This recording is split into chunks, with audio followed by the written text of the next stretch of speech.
Nope. Well, now that we clearly understand the whole structure part, Which I reiterate, I am not explaining from the basics.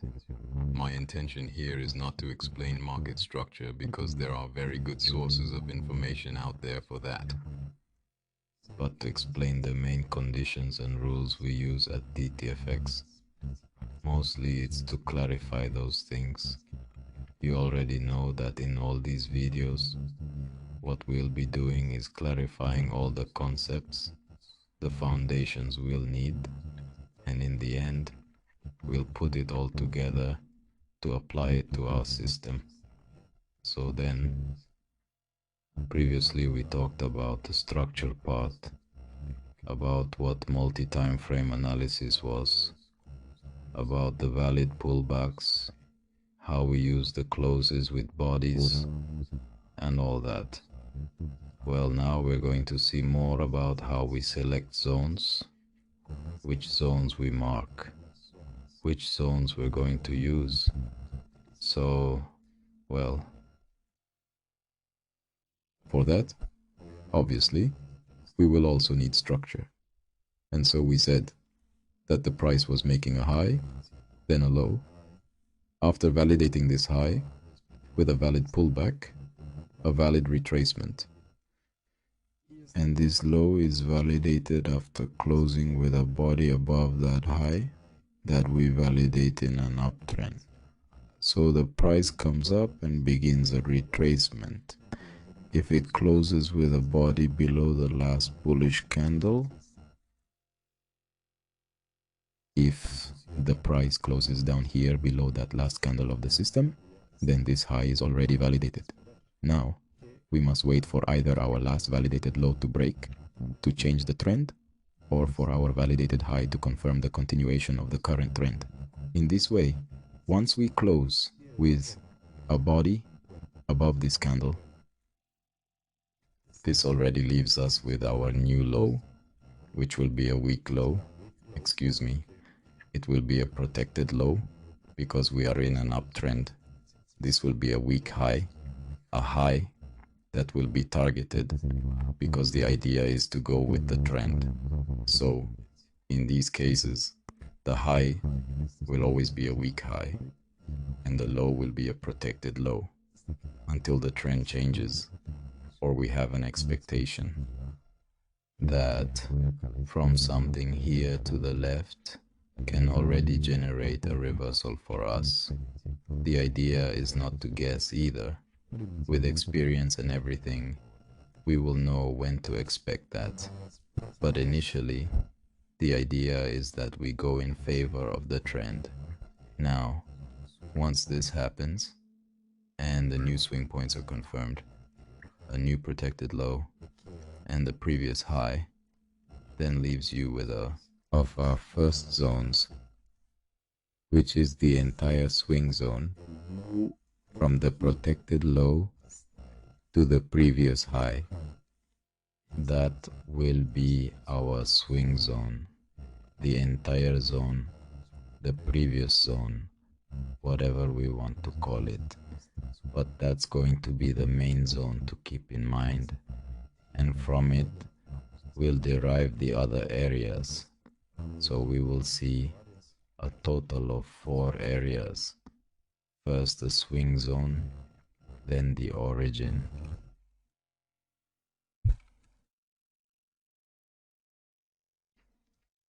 Then it's irresponsible. This will be seen a lot. Like this. In this way it's sent. When you see that they write responsive and so on. Whenever we refer to this sendil, it's not just an area like the ones we're gonna mark, but it has a specific function that we're gonna see right now. And we'll have the 4th zone. How nice. This will be something extra, which are going to be the fractals. These are going to be ways to see areas of supply and demand. Apart from this, We'll also see how to mark them. So these are going to be the 4 zones we will work with. So let's first look at these 3, and then we'll get into everything about fractals, because there are many variations. So, well, first zone, the swing zone. It's going to be that final move.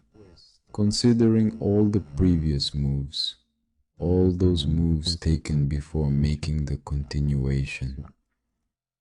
When a Fibonacci retracement is operated, what one does is that in a trend, when the price starts to make a retracement, they take the entire movement to take, I don't know, 61%, an optimal retracement zone. But we don't work like that. We work from the previous high. This is my previous high. Previous high, let's call it. And this is our new high. New high, let's call it. And this is our protected low from the previous high. Previous high to the protected low will be our swing zone. So, if we go back to what I mentioned to you, that I want you to understand, that the price shows us positioning in these zones of supply and demand. Why do I want this and not this? Because if there was a movement in one direction and there was enough counterpart to counteract all that movement, and continuing in this direction means that here there are a lot of orders and a lot of volume. So when the price moved away, it started generating imbalances from this point. The buyers need a counterpart. They need sellers to be able to keep activating their orders, or the orders that were left pending here. Which is why when the price makes a pullback to these areas, we look to buy again, because they are zones where we know there has been some positioning. So, in a very theoretical and very simple way, this is what's behind these supply and demand zones. Obviously, when one starts applying certain things, it becomes more discretionary and starts filtering areas based on a narrative. One already realizes why certain areas fail and all this, so that we don't start doing the typical thing that many people do when they are new to this system, which is that they see how precise it is, and then want to start always taking trades from the 50% of an area. They always want to start doing that. Like price reaches 50%, and we want to take a one-to-one trade. So it's a practice I don't want you to do. I want you to understand well how the price moves, and eventually you might start doing that, but based on experience, knowing which area to filter and which areas to avoid, knowing when to enter the market and when it's better to overlook an area. So that's our first zone. Now, how are we going to mark the zone from which we will extract the levels? From this hype, from this protected one, to the previous hype, right?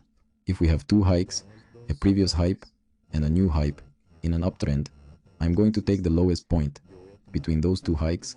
That's going to be its protected low. I don't want it to be if the price, obviously, it's not always so nice, so linear, and the price is over here, internally doing these kinds of things. The idea is that you don't get lost in all the internal movements. Keep track of the last high they left after they made a pullback.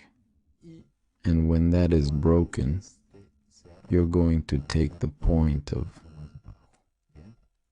if the price never breaks the high, does that mean it's approaching what? The previous protected low for a trend change. If the price doesn't get here, then as long as the price is in here, I'll wait for this high, or the previous protected low, to be broken. As long as I'm here, I'm in a range. So, I always wait for this to be broken for the trend continuation. And from there, I'll take that from the lowest point to the previous high. That will be the zone. Everything inside doesn't interest me for now. It's not like the last thing that was done. And up to here, nothing is the lowest point between my two hikes. That's going to be your protected logo from there to the previous high. We will take the measurement. You can use a Fibonacci if you like. I have a 50% separately, and this one with the 3 measurements. I take it from the low to the high so that the 30% comes first. 30% is always going to be the first level that is touched, then 50, then 70. You can also use GAN. You can just use a rectangle, whatever you want. The rectangle is good for 50%, but I prefer the Fibo for the 3. It's just that I have a separate measurement, which is 50. Now that when I'm marking several things on the chart, not to have so much noise from so many lines, or when I go past 30 and start working with other levels, I simply stick with 50. But that's the way we're going to mark it well. That's going to be our supply and demand area. It's going to be our swing zone. Now, once the swing zone is generated, then the other 2 areas come: send and responsible, and the origin. Then what are these 2 areas? The ascending responsible will be then that last movement, will be that last opposite movement before breaking our hype. This hype, that movement that is generated here, will be ours. It is responsible, and we are going to mark it in exactly the same way we did here. There might be enough candles or something, but there will be an internal high, a low, and then the price will break. So, we will mark from its low to its high. And this will be the descending one, responsible. Remember that the abbreviation for descending is supplianimal.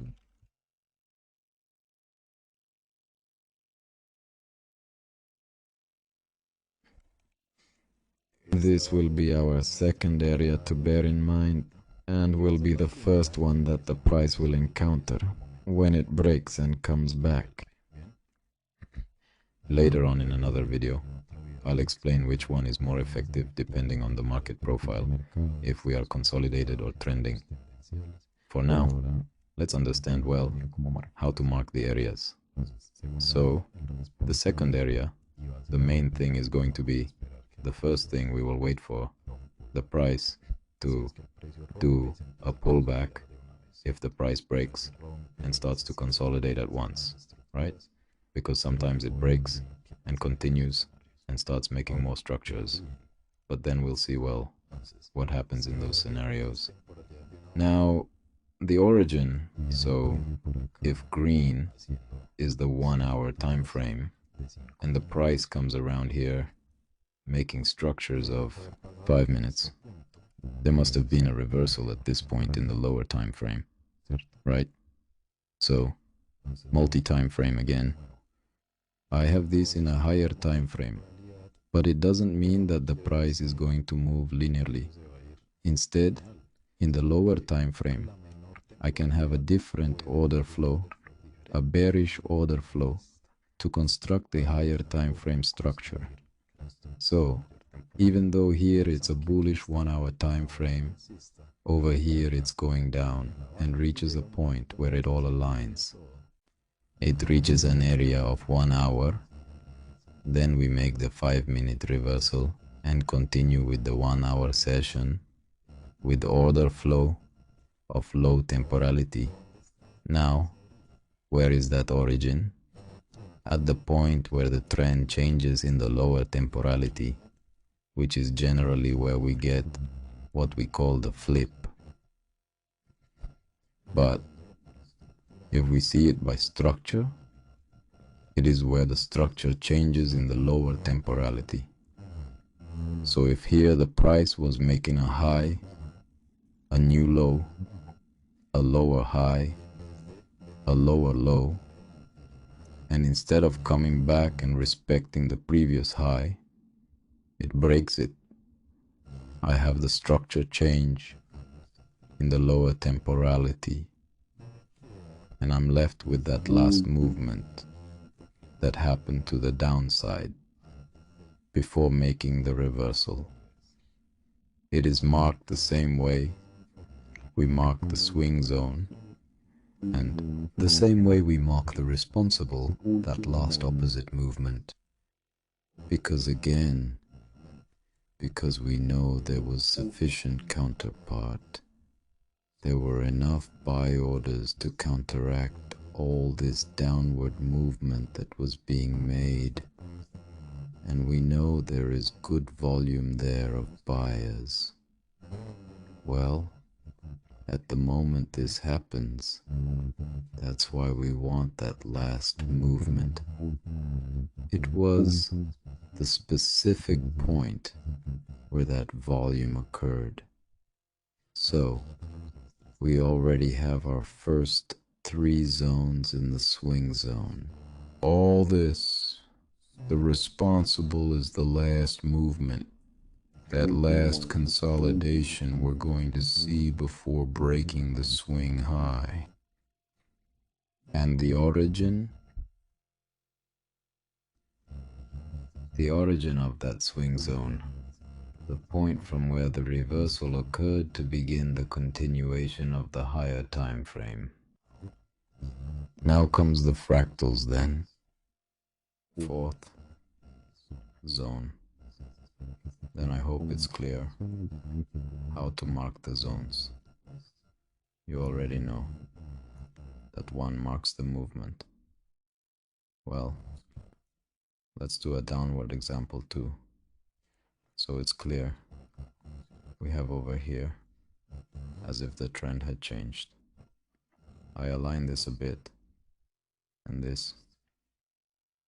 So if they had been in an uptrend, and here I keep track of my protected lows, because I'm in an uptrend, and it breaks the high, then I continue upwards.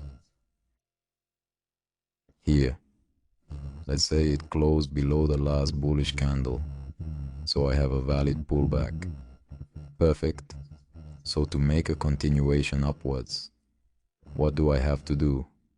Break this high, the price comes and makes a low, then a high, then a low. Careful, this is not yet a trend change. A lot of people think this is a trend change. Why? Because the price came, made the pullback, tried to continue, and took this low. Because this low is not yet protected. Because I have not had the continuation to protect this low. So there is still no trend change here. So that this does not happen to you, be sure where your last protected low is always now here. I close with the body below that logo. Now, yes, we are going to leave this as a trap zone that was generated in an intermediate way. We are going to leave it down here now. It takes away my protected low, the last low that had been generated in this upward trend. Now I do have the trend change. So if the entire last move placed Is my swing zone in this case downward? How would I take it? If I have a previous low and a new low, I take the highest point between those two lows. So I would have this from the high to the low. Now this is then a change of trend. Be careful with this.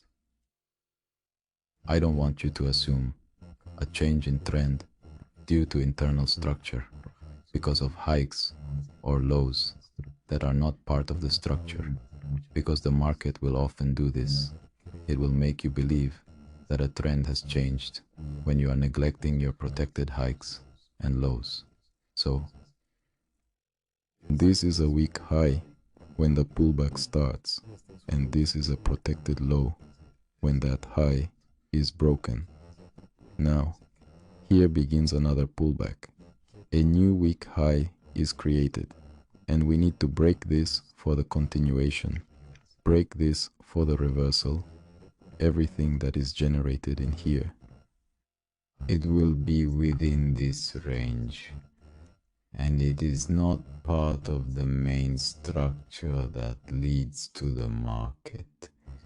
So watch out for these traps to track your highs and lows.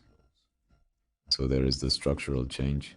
There is a pullback to 50%, and I can then expect the continuation of that structural change. So the zones are marked like this. In the bullish case, from the low to the previous high, and in the bearish case, I mark from the high to the previous low.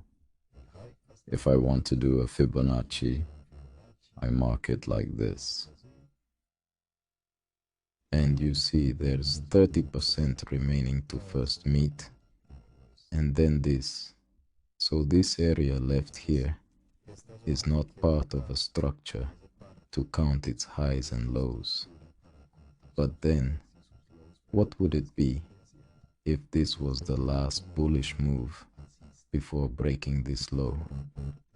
That would be the irresponsible ascent. So this would be the equivalent to this one here. Alright, this would be the responsible ascent, and up here would be the origin. If there were any fractals left during the trend change, it would be the same for both bullish and bearish cases. Here's an example of structure change immediately. Alright, so let's move on to the fractals now. Fractals, or we can also call them the hidden ascending. Let's look at those two things, fractals and hidden ascending. This will be our fourth zone. The hidden ascending are hidden ascending ones. They are hidden supply and demand zones. We won't see them clearly as such a structure, but rather as wicks. There will be certain price patterns in which we know there is some supply and demand. Well, then the first and most typical fractal we will find is going to be this one here. There are two bullish candles. So we are going to find two candles in one direction, and we're going to have these wicks. The first candle has a wick, in this case bullish, and the pullback happened before closing the candle. The next candle opens, and the wick of that second candle comes and touches the body of the first candle and continues the movement. These two wicks are going to be a fractal. Look here in this case how it precisely touches the 50%. And looking at it this way from 15 minutes, if I lower the time frame, I should match with a structure. or be very close to matching with the structure. And also, in this case, it could be part of the irresponsible trend. Because look here, the whole movement that broke this hype already happened.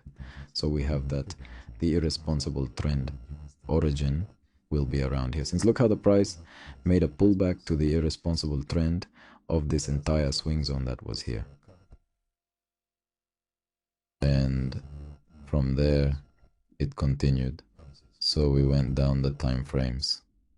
We found from this high to this low, which had marked that fractal. So when I go down the time frames, I can now refine a little.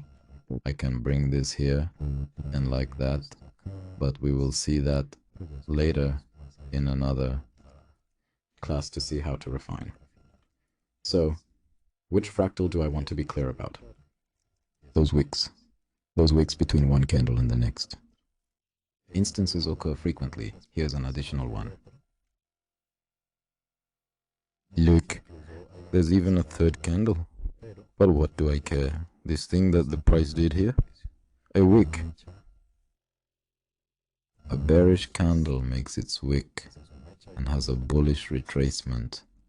Closes that candle. The bullish retracement continues, and the next bearish candle opens to make the continuation.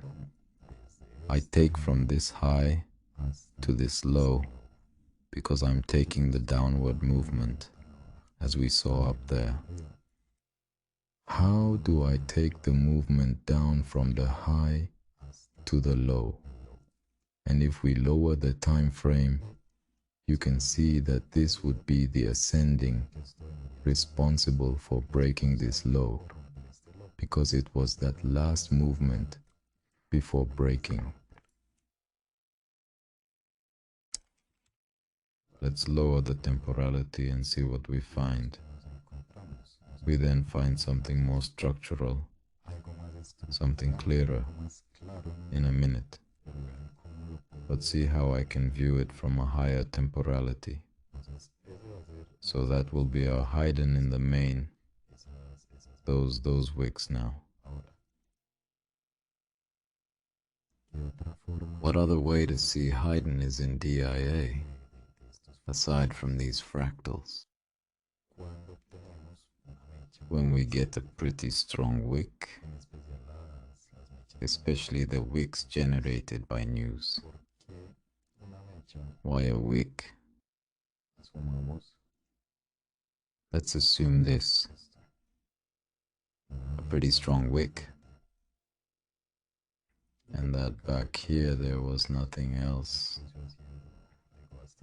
The price was doing something pretty clean. Something like that. With super small wicks. Something like that over here. Because this wick is a hidden extension, a hidden supply and demand zone. Because such a big wick, what it tells us is that in a short time window this happened. The price went up to here, and that movement was immediately countered. Well, then what does that do? Again, that in a lower time frame there is a tremendous amount of orders, because a movement was made in one direction and it was completely countered. It means that there are a lot of sellers at that point. So that's why we want to take the wick alone as a hidden ascending. I use it more as targets. In my personal approach, I use it more as targets. Or when I have a news wick, as I was saying, which are the ones that usually leave better. Prefer these types of wicks like these here. They are the ones we like. When we have these wicks like this, they are the ones we want to use. Well, this was actually from news. So that's the kind of wicks we want to use. I don't want you to be taking every wick. they stay on the chart. So it's going to take this one. It's going to take this one. It's going to take this one to use that hidden ascending. We need it to be a wick that we can conclude there's something important, or that it's part of that reversal movement that happened. So, important wicks, we need to know how to identify that. Well, so that's another of the hidden ascending. Now, what other fractal will we use? This one right here. Let's take advantage that we have this example. Look at how we are in 15 minutes. And what can I assume? Reading. By weeks this happened. In a minute. Here the price came, and its style started to pull back. Opened. The next candle. Followed.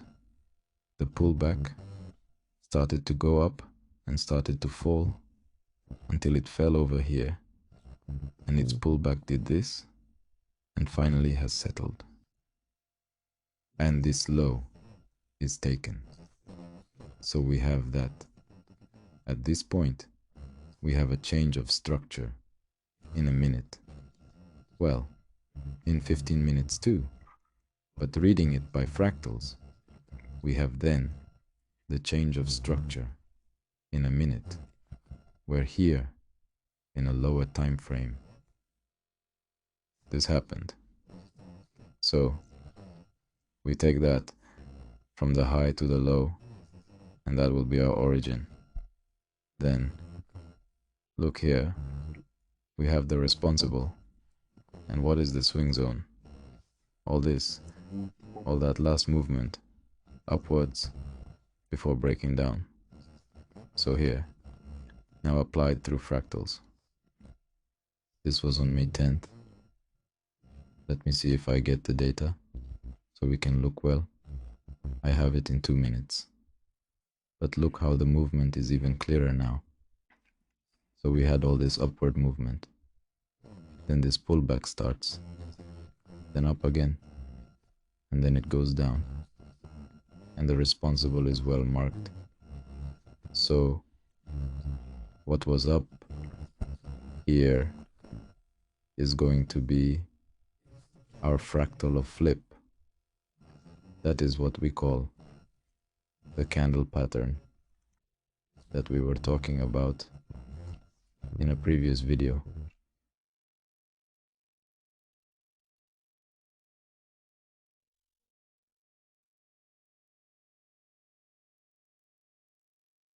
Whatever the form in which you find it out there, it's all the same.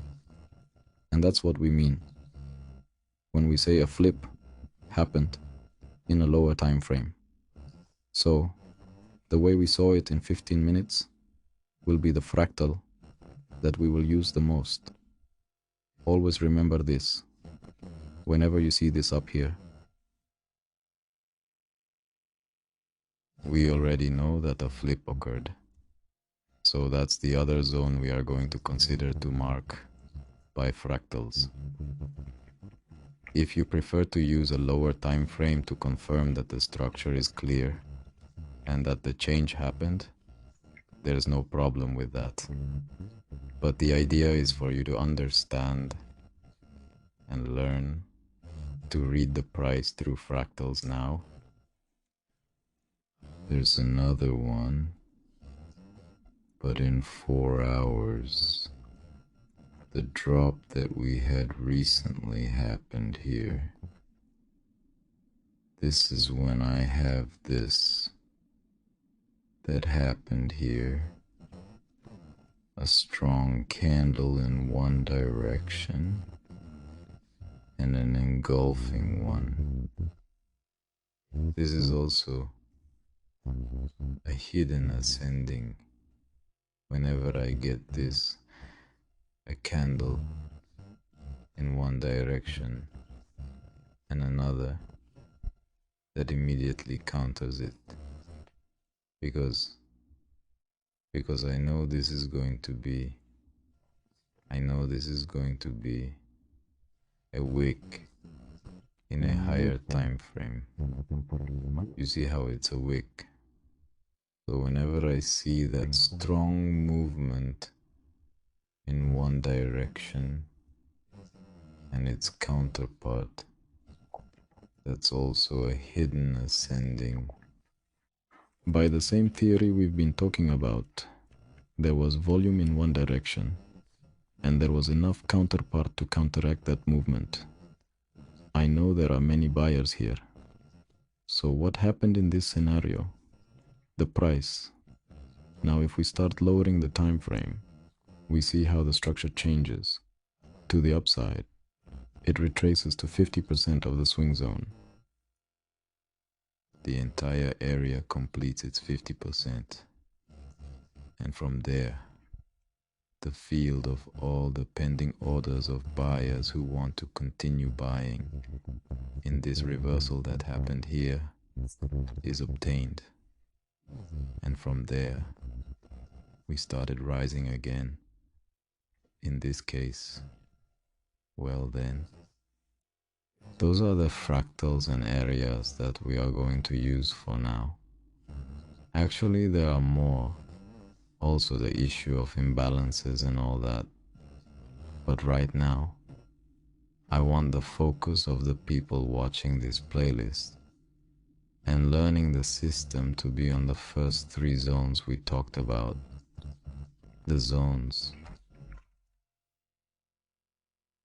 The irresponsible and the origin. I want you to focus solely on this.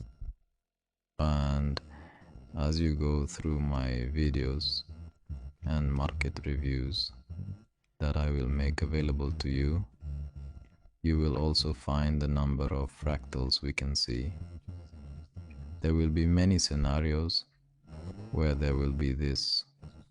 There will be many candles whose bodies are respecting a level, and up here you'll see wicks, wicks, wicks, wicks. Many rejections. That is also a hidden S&D. There are many ways to see hidden S&D just by reading what the price is doing and understanding that it's there. There is a current positioning. Something is happening there with the orders, but we will go into detail with all that later. Now, I want you to focus only on this, and from there, you will make your markings. We extract the 3 levels from the swing zone, and with the others, we work depending on the context. And let's use 50% for now. 30% and 70% have a specific function, which we will discuss later. So mark these zones in your backtest. Put yourself to locate fractals. Start doing this to see where that last downward movement occurred that made a high, which then took it out. It made a low. Start experimenting like this with the price. Start experimenting like this and see what happens. So here it made a low, a high, takes out the low. I have that last upward movement in this trend change. The price that did here at 50% touched it, and that went back to where? Here to the 50% of. So if we look at this structurally, then here it made a valid low pullback because we closed above this. So it removes the low. Then there's the continuation. If there's the continuation, then it validates this high. So this is our protected high, and here it gets removed. Then it changes the structure again to the lower time frame, and the entire swing zone remains. The whole zone complete. It's 50%. And here the double bottom tap pattern forms pattern completed from this point, and from there it will be the continuation of the movement. So this is how a DTFX setup is formed. But for now, let's understand step by step until we reach the application point.